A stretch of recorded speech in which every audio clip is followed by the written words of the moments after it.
comenzar nuestro conversatorio, quisiera empezar que nos platiquen, José Antonio y Pablo, el contexto del proyecto, cómo nace la idea de cada proyecto, qué los llevó a decidir que era el momento de invertir en esta zona de la ciudad. Si gustas, Pablo, te cedo la palabra. Pues contestando la pregunta de qué nos lleva a pensar en el contexto de la universidad, nosotros tenemos un contexto un poco distinto que el caso tecnológico, porque realmente la firma a la que nosotros pertenecemos tiene el control de la administración de la universidad y del grupo hace un poco más de 10 años, ¿no? Pues para nosotros ha sido un proceso de descubrimiento, ¿no? Y una de las cosas que nos enfrentamos a la hora de tomar la administración de la universidad en el 2012, pues es darnos cuenta de la situación que guardaba el centro de Monterrey. Pues se conoce anecdóticamente, ¿no? Pero cuando ya uno está como vecino de tiempo completo, operando y pensando estratégicamente, no solo en el instituto, sino en la zona aledaña, pues descubrimos muchas cosas, ¿no? Descubrimos, por ejemplo, que teníamos una pérdida poblacional brutal. Al paso de los años, el centro se ha ido despoblando. No es un fenómeno urbano muy común en muchas ciudades, en particular en capitales, ¿no? En donde diferentes fuerzas económicas y sociales van desplazando a la población de los centros urbanos como a la periferia. Y eso pues no somos ajenos aquí en Monterrey. La universidad, sin embargo, pues tiene su campus o sus instalaciones en el centro. Una distinción, y lo platicamos ahorita entre el tecnológico y la universidad, que nosotros no tenemos un campus como tal, somos vecinos del centro, tenemos distintos edificios, distintas instalaciones regadas por la ciudad. Entonces no hay esa distinción entre qué le pasa al centro de Monterrey y qué le pasa a la universidad. Somos vecinos y compartimos el mismo destino. Entonces encontrar un espacio de deshabitación, de desocupación de inmuebles deshabitados, pues eso genera un montón de problemáticas sociales, ¿no? Genera inseguridad, genera desatención, genera sociedad, genera falta de espacio público. Todos estos factores, entiendo aquí, todos estos factores ¿mejor? Eso. Todos estos factores de desocupación, de inseguridad, de falta de vivienda en el centro, pues hace que se descuide mucho. Pues eso, para la entrada, visto solo desde el punto de vista de la universidad, pues eso es un factor que nadie discute, ¿no? Pensando solo en el destino de la universidad. Sin embargo, sí somos en el grupo muy creyentes en la idea, incluso que hubiera don Eugenio, que decía que el que se ocupe solo de su empresa, en este caso de su instituto, pues no se ocupa ni siquiera de su empresa ni de su instituto, ¿no? Entonces siempre hay que pensar dónde estamos operando, es donde estamos trabajando, donde estamos viviendo, donde somos socios, del muro para adentro y del muro para afuera. Porque son distinciones jurídicas de una ficción real, son ficciones jurídicas de una realidad totalitaria, ¿no? Vamos a pensar literal que del muro para dentro de la universidad, mientras todo esté bien, quiere decir que todos estamos en orden. Pues es un poquito como pensar que podemos dividir este cuarto y que el aire del lado no nos afecta a nosotros, ¿no? Entonces, pensando un poco en eso y con la colaboración de las autoridades, que ha sido un esfuerzo fundamental, porque al final pues son los municipios y los reguladores quienes marcan la pauta para marcar los reglas del juego y poner a diferentes actores a operar. Pensamos, bueno, en este caso consideramos y consideró en su momento el municipio de Monterrey, que las instituciones académicas pues, son las que tendrían que tomar el liderazgo, pensando en proponer soluciones que no persigan intereses particulares, sino que se trabaje pensando en ciudades sostenibles, en ciudades que puedan ser ecológicamente conscientes, de escalas humanas y conducentes a una mejor comunidad y a una mejor sociedad, ¿no?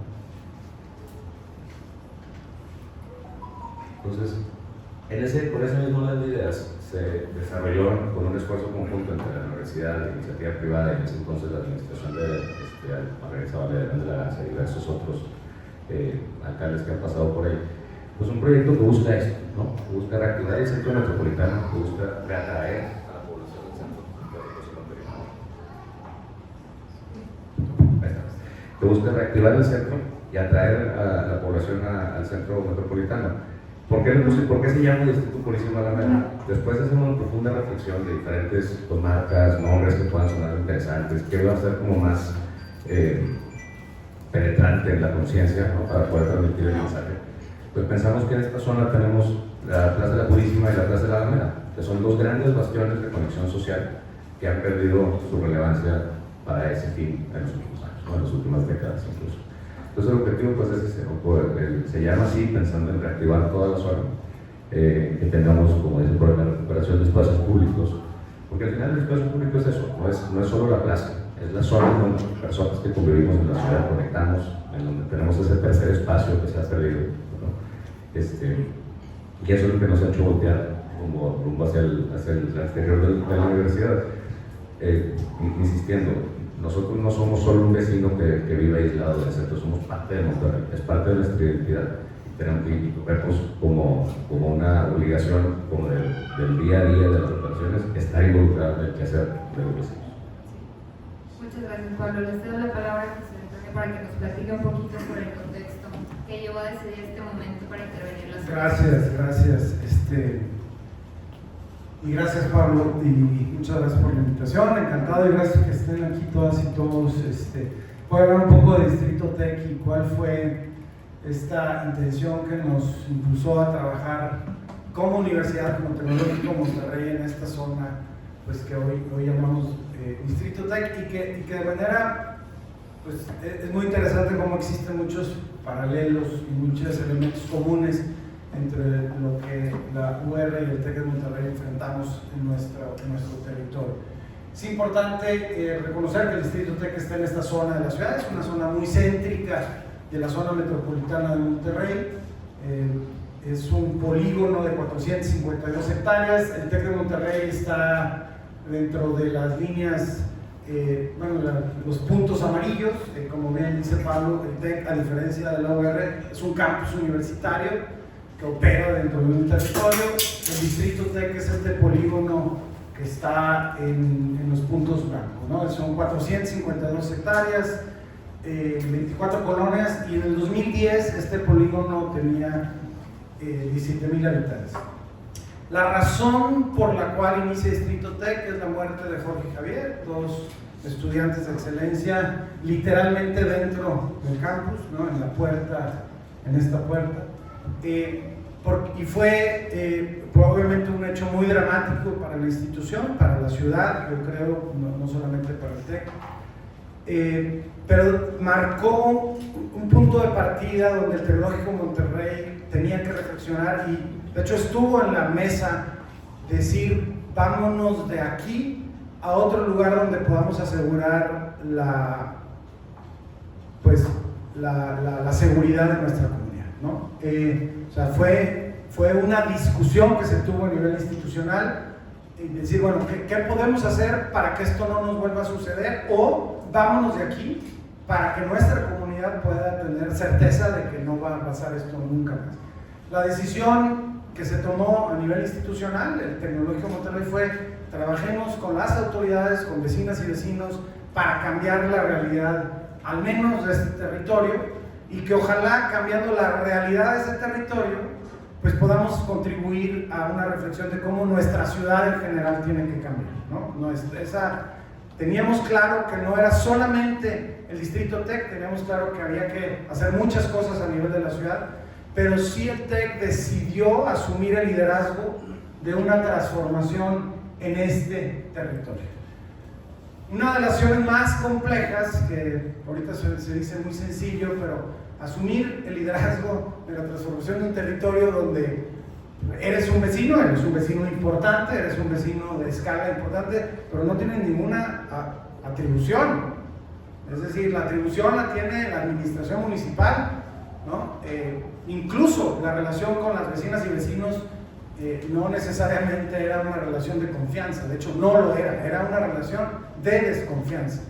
Entonces, el asumir el liderazgo después de una crisis como la que vivimos fue, yo creo que, una de las grandes decisiones, ¿no? También el TEC estudió qué había pasado en otros lugares en el mundo. No es la primera vez, no ha sido desafortunadamente el único momento donde ha habido crisis de seguridad en otros lugares, en otras universidades alrededor del mundo, en otras ciudades. Entonces el TEC estudió qué había pasado en otras ciudades y empezamos a identificar una serie de patrones y una serie de comportamientos que de hecho distanciaban mucho esos comportamientos de lo que el TEC había venido haciendo del 2010 para atrás, que era el campus cada vez más cerrado, más protegido, Cuando yo estudié en ese campus, vecinas y vecinos podían cruzar por el campus, tomarse un café en la cafetería y salir por el otro lado. Eso cada vez fue más difícil, llegó un momento en donde era imposible. El campus es un lugar extraordinario, maravilloso, pero afuera del campus, pues a la institución y al Tecnológico de Monterrey no nos interesaba mucho, y eso quiero ser muy claro, ¿no? Era al contrario, era protejámonos de lo que está afuera, y nosotros tenemos aquí un lugar muy bonito, pero lo que está afuera, pues alguien más lo tendrá que atender. Y eso fue uno de los grandes aprendizajes que nos llevó esta crisis. Y lo que aprendimos también de otros lugares en el mundo es que es abrirte a la comunidad lo que genera las condiciones para ser un vecino que aporte, que promueva y que junto con nuestros vecinos y las autoridades logremos cambiar el destino de esta zona. Ahorita más adelante les platicaré qué ha pasado, ¿no? Pero esos fueron los orígenes. Muchas gracias. Sobre la parte del involucramiento de los actores, como bien dicen, pues son vecinos que empiezan a abrirse a la comunidad con estos proyectos. ¿Cómo logran involucrar a los diferentes actores, los vecinos, instituciones, gobierno y el sector privado? ¿Y qué estrategias resultaron más efectivas para generar confianza y participación? Si quieres darle,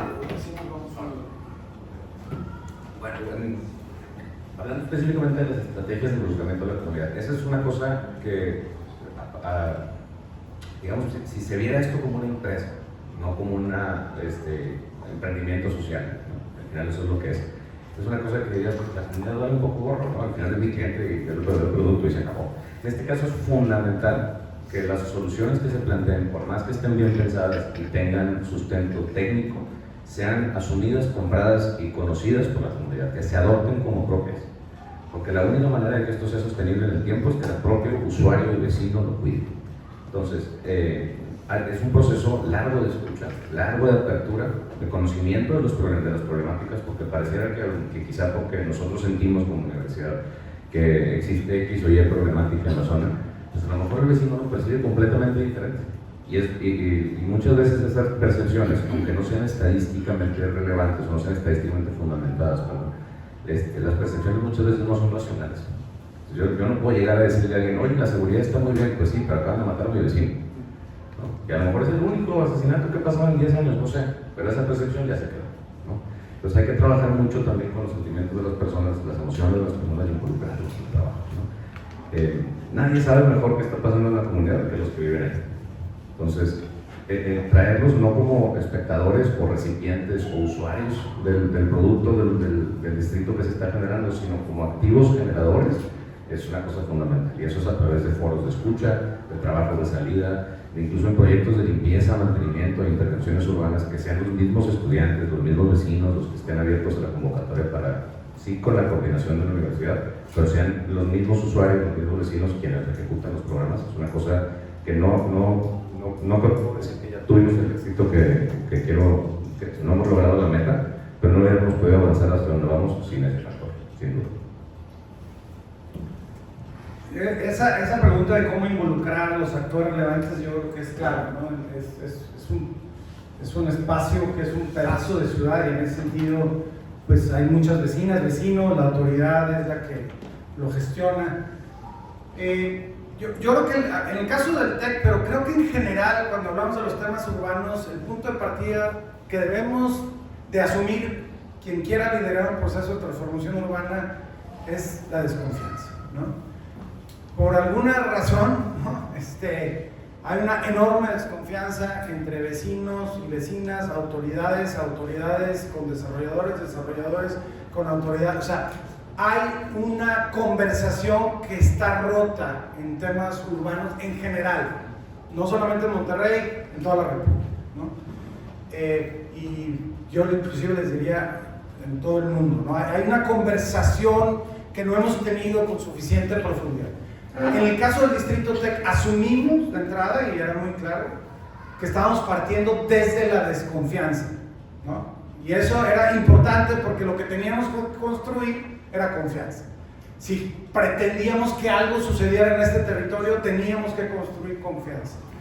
Y yo creo que fue muy importante darnos cuenta que partíamos con números negativos, es decir, partíamos desde la desconfianza, incluso con las autoridades, quiero ser muy claro, aunque colaboraron, pero incluso con las autoridades. Eso es muy importante. Y aquí uso una frase de don Eugenio, de su el análisis por encima de la inspiración. Porque, claro, todos habíamos sufrido la muerte de Jorge y Javier, lo que estaba pasando en la ciudad, no fue el único hecho. La ciudad, ustedes recordarán en esas fechas, pues bueno, la inseguridad era una de las ciudades más inseguras de América Latina, ¿no? Que, digo, así vivimos un tiempo. Entonces, esto es una gráfica del 2013, no le he modificado ni la presentación ni nada.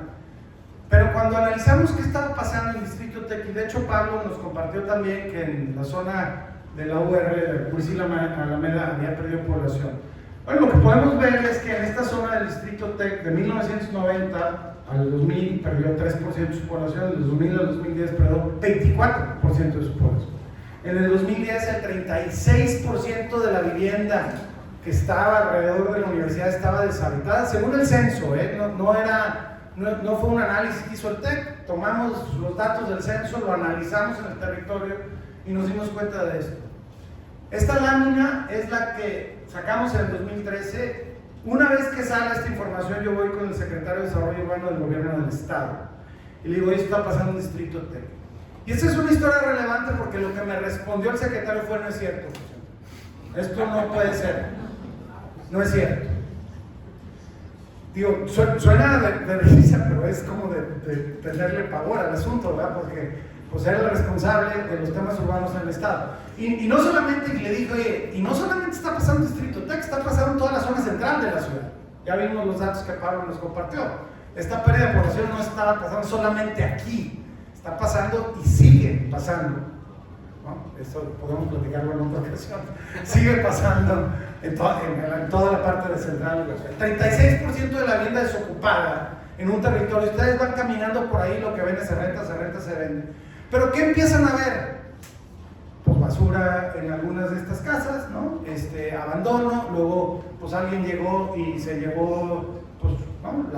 los focos, ¿verdad? Pero luego pues las rejas, empieza el vandalismo, y luego ¿qué viene? Pues la inseguridad, y luego viene la violencia. Es una dinámica muy normal cuando hay abandono. Imagínense un espacio 36% con vivienda desocupada. Ese era el Distrito Tec, ¿no? Entonces, al análisis, ¿no? Ahora, otra cosa que aprendimos, y voy a pasar un par de láminas más, pero esta gráfica no es suficiente. ¿Qué creen que hicimos? Pues esta gráfica se la mostramos a las vecinas y los vecinos. Esta fue la primera reunión vecinal, porque teniendo esta información, lo que dijimos, necesitamos compartir esta información con los vecinos y los vecinos. Y esa es una foto del 2013 o 14, ya no tengo exactamente la fecha, donde invitamos a las vecinas y vecinos del distrito y dijeron, vengan a un desayuno. No sabíamos si iban a llegar 30, 3,000, pero llegaron alrededor de 300 personas. Esta es una foto real de ese día. Les compartimos, entre otras cosas, esta lámina. ¿Qué creen que respondieron los vecinos y vecinos? No es cierto. No es cierto. No, hombre, eso no es cierto. El TEC se quiere quedar con todo y quiere sacarnos y quiere comprarnos y quiere expropiarnos. No, le dije, oye, el TEC no tiene esa capacidad.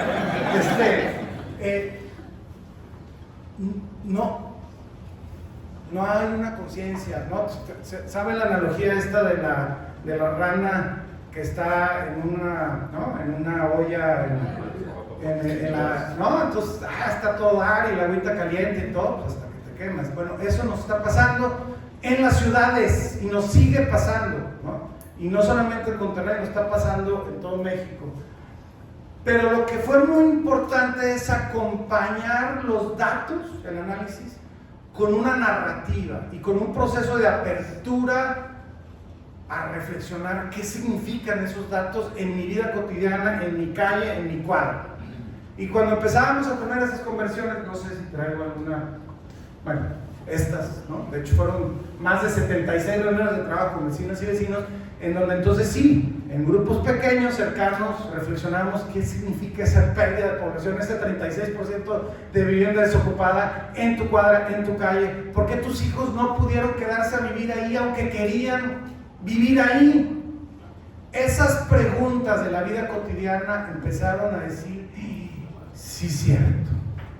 Entonces, como dijo Pablo, yo diría, tener el análisis correcto me parece importante. Ya se imaginarán la petición del Consejo del Tecnológico de Monterrey cuando me invitaron a hacer esto. Hay que arreglar la seguridad. Digo, era una petición tajante. ¿Cómo arregla la seguridad? Pues a ver, lo primero que se nos ocurrió entonces, pues hay que traer a la policía armada, ¿no? Que haya presencia policial por todos lados, tal. Lo que hay que arreglar, lo que nos dimos cuenta con este dato, lo que teníamos que arreglar es el abandono. Y si sí hicimos cosas de seguridad, pero si nos hubiéramos enfocado en arreglar la seguridad, no hubiéramos entendido que el problema que genera todo es el abandono. Y lo que realmente teníamos que arreglar era el abandono. Entonces, yo lo que diría, el análisis preciso y no irnos con la primera, insisto, a mí el Consejo del TEC me pidió arregla la seguridad. Pues yo dije, déjame investigar por qué se generó la seguridad. Y también haber ido a otros lados nos enseñó mucho. Y segundo es, los datos por sí mismos no son suficientes. Se requiere una cercanía, se requiere una narrativa, se requiere reflexionar sobre lo que implica esos datos en la vida cotidiana de las personas, en temas urbanos, habrá otras cosas donde pueden funcionar, para que realmente se genere una alineación de intereses y de trabajo colaborativo con vecinas y vecinos. Entonces, por ahí fue lo que nosotros hicimos. Muchas gracias, José Antonio. Ahorita nos compartieron mucho sobre el papel de las universidades. El Tecnológico de Monterrey y la UR se han asumido como vecinos activos. ¿Qué significa esto en la práctica a lo largo de todo el proyecto? ¿Y qué diferencia hace que una universidad se comprometa con su entorno inmediato? Y siguiendo un poquito la misma lógica, quiero hacer un par de comentarios de lo que dijiste, doctor, porque creo que tienes, lo sabemos tú y yo que lo hemos platicado hasta el cansancio, sí. Pero son procesos muy similares, con problemáticas muy similares, con diagnósticos muy similares, y esa es una reflexión a la que creo que hay que llegar, es que si nos está pasando en el Instituto TEC, nos está pasando en el Instituto Purísima Alameda, ¿qué otros líderes sociales, qué otras instituciones pueden tomar liderazgo en otras zonas? Porque esto es un fenómeno que impacta a la ciudad y por la ende al Estado, porque al final somos una ciudad de Estado, ¿no? Los municipios y las diferencias municipales son ficciones jurídicas. Al final nos tenemos que trasladar de donde vivimos a donde trabajamos. Y para hacer ese traslado más llevadero hay de dos. O haces el traslado más rápido, metros, servicios públicos, camiones, lo que quieras, o lo haces más cerca, ¿no? Que al final es lo que estamos buscando no es tener un mejor servicio público, de transporte público, perdón. Lo que estamos buscando es tener mejor convivencia. Hay varias maneras de llegar y las dos son necesarias, no digo que no. Pero al final, este tipo de problemáticas de lo que te genera el abandono y de lo caro que es, porque pareciera que es carísimo este proceso, en dinero, en tiempo, en trabajo, es carísimo. Pero como el mismo de Eugenio en su momento decía, ¿no será más caro entonces que los ciudadanos tengan que buscar oportunidades en otro lado? Porque al final el transporte, los movimientos, las calles, las fuentes de trabajo pasan por el centro, en el caso que conocemos bien, pasan por la zona del Distrito TEC y el punto de origen cada vez es más lejos. Y eso no nomás genera abandono y inseguridad en el sitio que está abandonado, sino si yo tengo que estar, soy un ciudadano que tengo que estar 3 o 4 o 5 horas de mi tiempo trasladándome a mi lugar de trabajo para estar 8 horas y regresar otras 2, 3 o 4 horas, pues no llegas del mejor modo del mundo, ¿no? Y no hayan perdido los Rayados porque no los puedes por el pelo. Pareciera que no, pero es real. El índice de violencia, el índice delictivo de violencia familiar sube cuando pierden los Tigres y Rayados. Es una cosa que ahora es espeluznante, pero sucede. Es con una precisión. ¿Qué significa en la práctica que seamos vecinos activos? En el caso de la universidad, pues nosotros hemos implementado también, y el TEC, me tocó irlo así que sé que también lo hacen, involucramos activamente a nuestra comunidad universitaria, estudiantes, maestros, investigadores, en que el tipo de proyectos de investigación, por ejemplo, en el laboratorio Ciudad, que me toca decidir, no son proyectos, tratamos. La directriz que tenemos más bien es que por más académico que sea un proyecto, tiene que tener implementaciones prácticas. Estoy hablando de desarrollos urbanos, por ejemplo, de paseos peatonales en la zona del centro, en particular estoy pensando en uno en Juan Ignacio Roma, Bueno, pues ahí tenemos alumnos de arquitectura, tenemos alumnos de economía, alumnos de derecho, maestros, investigadores, trabajando sobre cómo mejorar el entorno de la Universidad de Monterrey y así en otros campos en donde operamos, ¿no? Esa es una manera de hacerlo, pero también institucionalmente, levantando la voz y hablando como lo hace en su caso José Antonio, trabajando en la mesa metropolitana, por ejemplo. Porque ¿por qué invitan a personalidades como José Antonio a esos lugares? Porque las universidades, y en este caso el TEC, tienen la autoridad la tiene el que sabe. El poder público tiene el poder, ellos pueden, pero hay que conjuntar esfuerzos bajo las aperturas de las administraciones con, pues, en este caso, las academias, la universidad, el ODEM, el TEC, la UNI, los 4 o 5 relevantes que tenemos. Gracias, Pablo. Fíjense, nada más me quedé pensando en una reflexión. Ahorita he hablado de análisis, hablé de que fui con el gobierno del estado a decir lo que estaba pasando y hablé de los vecinos. Y déjame compartirles algo. A esta reunión de vecinas y vecinos no invitamos a la autoridad municipal. Les avisé, ¿no? Les dije, oigan, vamos a hacer una reunión de vecinas y vecinos, pero ¿saben qué? No los vamos a invitar. ¿Por qué? Porque cuando llega la alcaldesa o el secretario o la secretaria de Desarrollo Económico, entonces el vecino es, oiga, es que fíjese que no me dieron el permiso, y es que al lado de mi casa hay un tema, es que los focos no prenden. Y está bien, y es cierto, y es una responsabilidad municipal, pero entonces los vecinos y los ciudadanos olvidamos nuestra responsabilidad. Porque entonces está fácil asignarle a la autoridad que no jala la luz de mi cuadra, oiga, y su foco de su casa funciona. No, pues no sé. Pues no sé, creo que no tengo. Pues póngalo y luego vemos con la autoridad y le pedimos que ponga los focos de la calle. Entonces, de hecho, les pedí que no estuvieran para que entonces no buscáramos, ¿no?, como sociedad y como comunidad del Distrito TEC, pues alguien donde le echáramos todas las culpas, sino reflexionáramos cómo todas y todos juntos podemos cambiar. Entonces, esa es una reflexión interesante. Nosotros decíamos que ese es un tema de corresponsabilidad y que tendremos que ir con la autoridad para pedirle cuando nosotros hayamos hecho parte de nuestra chamba, no antes, porque es como muy común. Entonces, no invitamos a la autoridad, claro, mandaron a un par de gentes ahí a que vieran, pero no apareció la autoridad, ¿no? Es decir, no era un actor relevante. ¿Qué pasó con la autoridad? Fue muy fácil sumar a las autoridades en el momento en que la sociedad del distrito dijo, sí, queremos cambiar aquí las cosas. Fue muy fácil. No es que no querían sumarse, no, nunca se opusieron, simplemente decían, pues denle, dale. Pero en el momento en que logramos que las vecinas y vecinos se reunieran, hiciéramos un plan de trabajo, nos pusiéramos de acuerdo, fue facilísimo sumar a la autoridad para crear un plan parcial de desarrollo urbano que cambiara la regulación de la zona, que cambiara las reglas de cómo se genera el desarrollo urbano en la zona, porque estaban las vecinas y los vecinos solicitando eso. Oye, José Antonio, todas y todos no. Hubo gente que, aunque fueron invitados, no asistieron a estas reuniones. Hubo gentes que no se enteraron que estaban en estas reuniones y la desconfianza surge muy rápido. Entonces hubo oposición al Distrito TEC, hubo gente que en frente de rectoría, no sé, algunos se acordarán, hubo gente que se oponía a la iniciativa del Distrito TEC. Pero bueno, afortunadamente se tuvo el apoyo de la administración municipal, se generó un plan parcial de desarrollo. Entonces, ¿cómo sumar a los actores relevantes? Pues hay diferentes estrategias. Yo les estoy platicando la estrategia del Distrito TEC, que sí estaba cuando empezamos a trabajar en un contexto de profunda desconfianza entre todas y todos, no verdaderamente, no, era muy difícil. Acababa de pasar lo de Jorge Javier hace algunos años, la ciudad estaba inmersa en un problema de seguridad horrible, ¿no? Que todos un poco nos tratábamos de defender a nuestras posibilidades.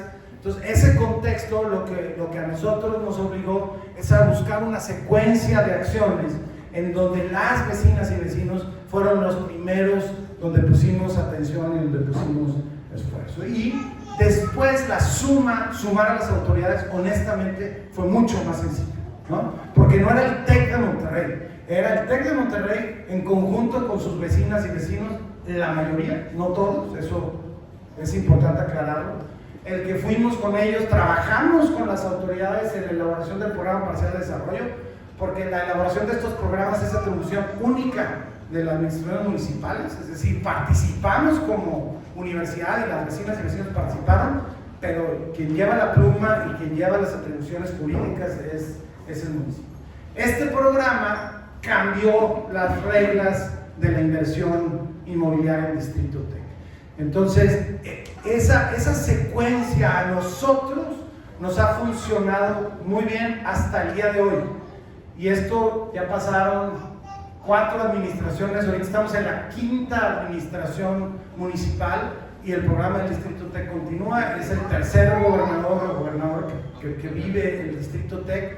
¿Y por qué ha permanecido? Porque está, sí, el Tecnológico Monterrey, reconocerle su valor de liderazgo, pero también porque no está solo, está acompañada de vecinas y vecinos que participan activamente de manera cotidiana en los procesos relacionados a Distrito TEC. Muchísimas gracias por compartirnos. Para ir cerrando un poquito y dejar el tiempo para las preguntas, me gustaría tocar la parte de las lecciones y los retos, las lecciones aprendidas y los retos. Mirando en retrospectiva, ¿cuáles son las principales lecciones que se han llevado de este proceso? ¿Y qué sigue para Distrito TEC y Purísima Alameda en los próximos años? Una de las cosas que más, digamos, más, si bien ya lo sabíamos, pero más te sensibiliza, ¿no? Es que pareciera que todos hablamos español, pero en estos temas a veces hablamos de idiomas distintos. Hay desarrolladores que hablan de que la densidad, ¿no? De famoso que ahora está de moda en muchos municipios. Y ellos quizás entienden una cosa, pero el usuario lo que entiende es explotación y lo van a sacar de mi casa. Entonces, también esa conexión de no ser, de tratar de, como hablábamos hace tiempo en los temas de seguridad y involucramiento de las comunidades, pues son de ser conscientes de la narrativa y de la conversación y de cómo se suman los conceptos en la vida de cada quien y en la vida tanto del personaje como de la comunidad, como de la ciudad, como del Estado, y tratar de casar esas 3, 4, 5 narrativas en una sola dirección. Esa es una. Y la otra es que estos procesos son un aprendizaje puntual, son procesos largos, tediosos. Yo estoy más entrenado realmente la cabeza de resultados rápido, ¿no? Y la realidad es que esto no es así, son ciclos muy largos, porque nos tomó mucho tiempo llegar a donde estamos. No tendríamos por qué pensar que va a ser una solución rápida de regresar a una ciudad más habitable. Puntualmente, porque yo destacaría esas dos. Gracias. Yo diría una de las cosas que aprendimos es desde mi punto de vista, una gran noticia, que la ciudad sí cambia, si nos ponemos de acuerdo. O sea, la ciudad sí cambia si nos ponemos de acuerdo. Se recuerdan que les dije la pérdida de población, el punto de partida, 24% de pérdida de población del 2000 al 2010, el 36% de la vida deshabitada. El problema que intentamos atacar era el abandono, ¿verdad? Cambiamos la regulación, hablamos con vecinas y vecinos, hicimos muchas cosas, ¿no? Aquí estoy sintetizando mucho trabajo, pero la ciudad sí cambia. La ciudad sí cambia si nos ponemos de acuerdo y si atacamos los problemas causales. La población en Distrito TEC en el censo del 2020 registró un crecimiento de población de 56%. Y acuérdense que el problema que decidimos atacar era el abandono. Porque si atacábamos el abandono de manera natural, la inseguridad, ¿no? Se modifican las condiciones, porque hay gente en la calle, hay gente caminando en la noche, hay gente ocupando los espacios públicos, yendo a la plaza, ¿no? Paseando a las niñas y a los niños en carriolas. El Distrito TEC creció en población 56%. El municipio de Monterrey, el Distrito TEC está dentro del municipio de Monterrey, en ese mismo periodo creció su población en 0.6%. Es decir, si el Distrito TEC no hubiera crecido su población, Monterrey hubiera perdido población, ¿sí? Entonces, y déjenme nada más compartirles algo. El programa parcial, que vieron una foto ahí de la alcaldesa Margarita Arellanes aprobando el plan parcial, fue el 2015. Ese plan parcial lo que cambiaba era la regulación urbana de la zona para habilitar inversiones. Entonces, del 2015 al 2020, que es el censo, no es mucho tiempo. Toma tiempo, pero no es mucho para un tema urbano. ¿Y qué pasó en ese periodo? ¿Por qué llegaron 56% más población del territorio? Porque se construyeron 27% nueva vivienda, es decir, 2.364 unidades de vivienda se construyeron nuevas. El Tecnológico de Monterrey invirtió 0 pesos, 0 centavos en vivienda. Invertimos en nuestro campus, invertimos en espacios públicos, invertimos con los vecinos y con las autoridades en mejorar los parques de la zona, pero en vivienda 0 pesos, 0 centavos. Cambiaron la regulación para que hubiera los incentivos para generar vivienda nueva y se construyeron 2.364 unidades de vivienda en esos tiempos. Y algo que era más difícil de evaluar, la vivienda desocupada, que era 36%, yo les decía, caminaban una cuadra y veían se vende y basura por todos lados. Pues la vivienda desocupada cayó en un 70%, pasó de 36% de vivienda desocupada a 9%. Oye, pero nadie va a querer ir a vivir al Distrito Tech. Claro que no. Nadie quiere ir a vivir en un lugar que está abandonado, que está sucio, que es inseguro por el abandono. Pero si cambiamos esas condiciones y generamos vivienda asequible, vivienda a precios correctos, vivienda para jóvenes trabajadores, para familias, para estudiantes, entonces lo que pasa es que se llena. No es que la gente no quiera vivir ahí, es que no pueden vivir ahí. Y lo que demostramos con esto es que en un plazo relativamente rápido, porque efectivamente pues son años, ¿verdad? Pero pensando en el tiempo de una ciudad relativamente rápido, hay un cambio tan profundo que la pérdida de población que habíamos tenido de 24% y que nuestro objetivo era cambiar esa curva, les soy sincero. Cuando yo vi el 56, le dije al equipo, ay, revisen el dato, no les creo, ¿verdad? ¿Por qué? Porque teníamos visibilidad de la vivienda nueva, veíamos cómo salían edificios y además, de acuerdo a la regulación, eran edificios de 4 o 5 pisos, o sea, era relativamente natural verlo y llevábamos un registro y tal. Pero la vivienda desocupada estaba más difícil, no le pusimos atención y pues empezó a llenar, ¿no? Entonces, fíjense cómo alinear los intereses, los incentivos, generar nuevas reglas del juego que habiliten que existe inversión en un territorio, cambia radicalmente el futuro de ese territorio. Ahora, el chiste es cómo lo hacemos a nivel ciudad. ¿Qué pasa cuando en un territorio hay mucha gente viviendo? Pues como ahora ya estoy en el Distrito Tech, pues sucede que lo que pasa, pues llegan los negocios, llegan los empleos, ¿no? Cuando no hay nadie viviendo ahí, pues las cafeterías cierran el siguiente día, el súper de la esquina cierra, la librería cierra y la tintorería cierra. ¿Por qué? Porque no hay nadie, ¿verdad? Entonces, ese círculo de pérdida de población es un círculo perverso. Eso es lo que hay que revertir. El 35% de nuestra zona metropolitana pierde población hoy, no en el 2010. El 35% de lo que hemos construido aquí pierde población. Entonces, el reto es, sí se puede, tenemos que ponernos de acuerdo, tenemos que poner las reglas del juego. Y la otra, aunque lleva tiempo, si lo hacemos bien, puede ser mucho más rápido de lo que pensamos. Gracias. Me di cuenta que contesté la primera parte de la pregunta y no la segunda. ¿Qué sigue para el DPA? Yo les voy a mostrar una lámina que tenemos por aquí. En la misma lógica, ¿no? Está más adelante. Sí, bueno, acá está. Justamente pensando en eso, en que los proyectos de este tipo en este tipo de resultados de los que acaba de hablar Antonio, el DPA es de unos años posterior al Distrito Tech, pero lo que ven en esas manchas amarillas es un proyecto en donde pensamos encontrar, conjuntando inversionistas que tenemos liderados por el grupo, en un proyecto, en un master plan de 6 fases, en donde acumulamos alrededor de 70,000 metros cuadrados de tierra, conectar por un paso peatonal los 2 bloques sociales. ¿Cómo se hace eso? Bueno, el DPA era el plan parcial del Distrito Judicial de Alameda, como platicamos en un principio, pues es el paso sine qua non, con el cual nada de esto sucede, porque las reglas cambian, ¿no? Pero ya habiendo cambiado esas reglas, y volviendo atractivo para la inversión de diferentes empresarios, porque acaba de ser anterior, bueno, pues diseñamos este proyecto para que, ojalá en unos 2 o 3 años más pueda ir con esas mismas cifras. Estamos nosotros ahorita a la mitad de la primera fase de construcción. Esto es una cosa de 7 fases.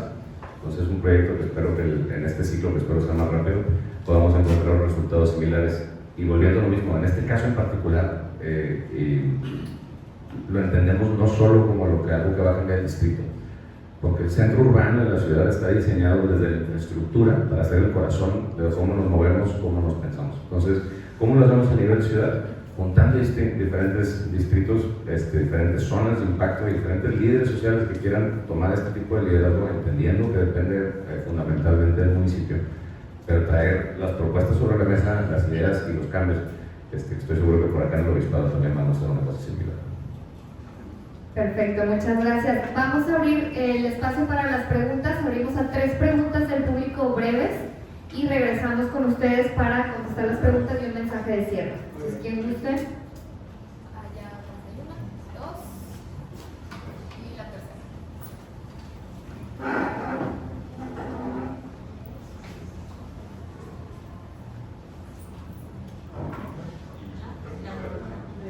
Hola, soy Denise. Yo te quería preguntar del Distrito Tech. Había leído un artículo que se involucró mucho Sasaki. Entonces, digo, si me pudieras compartir algo breve, ¿por qué Sasaki? ¿Cuál fue su involucramiento que tuvo en Distrito Tech? Te lo agradecería. Claro, con mucho gusto. Escuchamos las 3 preguntas, sí. Tu nombre y tu pregunta. Hola, soy Christopher Orduña, estudiante de arquitectura. Mis preguntas son: ¿cuáles son las externalidades de estos proyectos? Todo lo que nos mostraron son ventajas, pero al poner indicadores y monitores, ¿cuáles son las externalidades más? Y la tercera. Gracias, mi nombre es Carlos Leiva. Aquí la pregunta es para Maestro Torres. En toda la avenida de Garzazada, como para la carretera nacional, está proyectado el metro. Y según la autoridad, dice que los vecinos no quisieron que se construyera. Entonces, sí quisiera escuchar el punto de vista, que tú platicas con los vecinos de ese rumbo, cuál fue la verdadera situación que ocurrió. Gracias. Sasaki es una firma, es un despacho basado en Boston, que es un despacho de arquitectos y urbanistas. A Sasaki, de hecho, nos ha acompañado mucho en el Tecnológico Monterrey, no solamente en Distrito Tech, en la planeación y el diseño de los campus. ¿Okay? Es decir, a los que estudiaron ahí en el TEC, el campus hoy es bien diferente de hace unos años. El Sasaki nos ayudó sobre todo al diseño del campus, ¿no? Los edificios, una biblioteca, cómo tiene que ser diseñada, cómo debemos diseñar la relación del campus con el entorno, pero no nos ayudó en todo lo que les platiqué. Cómo debemos aproximar a los vecinos, ahí digamos fue otro proceso. Pero Sasaki es una firma que además, ¿por qué la contratamos? Tiene la experiencia de haber trabajado, bueno, cuando los contratamos en más de 500 campus universitarios alrededor del mundo. Ahorita yo no sé cuántos sean, ¿no? Entonces realmente conocen mucho la dinámica de las universidades y la dinámica universitaria, por eso contratamos a Sasaki. Las externalidades. Voy a usar una frase de Miguel Treviño, exalcalde de San Pedro. Todo tiene externalidades positivas y negativas, ¿no? Una de las cosas que nosotros buscamos en Distrito Tech, inclusive el plan parcial de desarrollo urbano, no fue el plan parcial que las expertas y los expertos hubieran querido. Sube la densidad en todos lados y permite uso mixto y todo. Con el trabajo con vecinas y vecinos, incluso se bajó la densidad en un par de zonas. Pero déjenme también una reflexión importante, que ahí robo las palabras de Miguel Treviño. Las soluciones traen nuevos problemas. Lo importante es que la naturaleza de esos problemas sea muy diferente a la naturaleza inicial. Si nos hubiéramos quedado esperando para no mover nada, bueno, pues la pérdida de población, el abandono y todo continúa. Hoy hay un poco más de tráfico en la zona, ¿no? Hay 56% más población, aunque trabajamos mucho en un modelo para diseñar correctamente cómo se iba a mover el tráfico, y sobre todo, algo que sí está pasando, es que mucha de la gente que está viendo ahí trabaja en Distrito Tech, ¿no? Entonces, estas externalidades que de repente vemos, hoy hay más tráfico, de repente hubo problemas en uno de los drenajes. Bueno, son los problemas que generan las soluciones, hay que resolverlo, ¿verdad? Y ahí juntos con las autoridades. Entonces, yo diría, sí hay externalidades, hay que incluso planear que nuestras intervenciones minimicen externalidades negativas para todas y todos, sí, y que generen los mayores beneficios, pero sí tenemos que reconocer que las soluciones generan nuevos problemas. Si pretendemos que esta solución va a arreglar todo, pues no es cierto. Las soluciones generan nuevos problemas. El chiste es que la naturaleza de ese problema sea de segundo orden, ¿no? Entonces, pues hay que arreglar el drenaje, pues sí hay que arreglarlo, hay que arreglarla, pues sí, oye, tenemos que diseñar un mejor sistema de movilidad, pues sí, pero ese es un problema mucho mejor que resolver. Entonces, y gracias por tu pregunta, porque surge reiteradas ocasiones. ¿Qué pasó en el metro? Pues yo creo que todos tenemos esa pregunta. Sí hubo un grupo de vecinos y vecinas que se opusieron, sí lo hubo, sobre todo más hacia el sur. Yo tuve un par de reuniones con ellas y con ellos, y para ellos la única opción de que existiera un metro es que fuera subterráneo. Me tocó tener esas conversaciones con ellas y con ellos. Nosotros como Tecnológico Monterrey ayudamos al gobierno del estado, de hecho pagamos un diseño de cómo debería de correr, dónde deberían de ser las estaciones del metro, porque cuando le preguntamos al gobierno del estado, ¿dónde van a ir las estaciones del metro Garzazada? Pues nos mandaron un PowerPoint, ¿no? Y pues ahí decía, aquí, cuando cruzamos el PowerPoint con el mapa del territorio, pues había una estación donde no podía haber una estación, ¿no? Digo, pero pues ahí la tenían marcada. Es que eso lo vamos a resolver después. Entonces dijimos, después, a ver, déjanos ayudarle. Entonces hicimos un proyecto, ayudamos al gobierno del estado, se diseñó dónde deben ir las estaciones, a qué distancia deben de ir, cómo se debe... Bueno, pues ahí tenemos ese estudio, ¿verdad? Hoy el gobierno del estado puso unos camiones que probablemente algo están ayudando. No conozco mucho más, El argumento que dio el gobierno del estado fue que efectivamente vecinas y vecinos, y mira, yo creo que sí es una lección. Había muchos, el TEC de Monterrey sigue pensando que ahí se necesita un sistema de transporte colectivo masivo importante. Seguimos pensando, pero pues hablaron más los que se oponían, o no nos coordinamos bien los que queríamos. Habría que también preguntarnos, o simplemente el gobierno del estado dijo, ¿sabes qué? Pues está muy caro todo, déjame concentrar los recursos en la línea 4 y la línea 6, que me parece que por ahí fue el tema, ¿verdad? Pero no tengo los datos precisos, pero creo que por ahí fue. Sí, hablando de las externalidades, nada más, me parece brillante la reflexión de Miguel, no lo había escuchado. Sí. Pero justamente es eso, es que siempre va a haber problemas que resolver. El chiste es que sean problemas de avanzada, aunque no sean los mismos problemas que tenemos sobrediagnosticado 30 años, ¿no? Y sí, efectivamente, en particular en el caso que nos toca ver, que es el del centro, pues el reto más grande es la infraestructura, ¿no? Porque si bien había, ahorita son alrededor de 7.000, 8.000 familias, hace 40 años son alrededor de 30, pues hay infraestructura para aguantar mucha gente, pues sí, pero no se le ha metido un peso en 30 años, ¿no? Entonces, pues esa infraestructura ya no funciona, y si funciona hay que arreglarla. Y luego, ¿qué te va a traer que más gente vive ahí? Bueno, pues que necesitas mejores banquetes, y que necesitas más policías, que necesitas un montón de inversión también pública, que eso pues, es parte de seguir con la colaboración de las autoridades. Perfecto, muchas gracias. No sé si quieren compartir un mensaje de cierre ya para terminar. Primero, gracias por la invitación y gracias por asistir, la verdad, todas y todos por el interés. No contesté una pregunta que se nos hizo decir, bueno, ¿qué sigue? ¿No? En el caso del Distrito Tech, yo ya no estoy tan involucrado, aunque sigo siendo parte del equipo, pero hay un equipo que continúa, ¿verdad? O sea, estos datos son muy impactantes, la verdad, pero no es suficiente, ¿no? La ciudad es un sistema complejo, hay muchas cosas que hacer, hay muchas cosas que arreglar, hay un equipo que sigue trabajando en esto de manera cotidiana. Entonces, bueno, para el Distrito Tech los trabajos continúan, ¿no? Queremos que sea un lugar para vivir, para crecer, para desarrollarse, para tener negocios, que sea extraordinario en la ciudad. Entonces, eso continúa. Y gracias por la invitación para estar aquí. Yo igual simplemente agradecerles la invitación. Con José Antonio siempre es un deleite compartir el micrófono. Viendo tanta cara conocida en el auditorio, espero no haya sido como venderle papas a Sabritas acá. Pero nada, muchísimas gracias por estar por acá y espero haber sido el provecho. Muchísimas gracias, Pablo y José Antonio. Un gusto compartir este espacio con ustedes.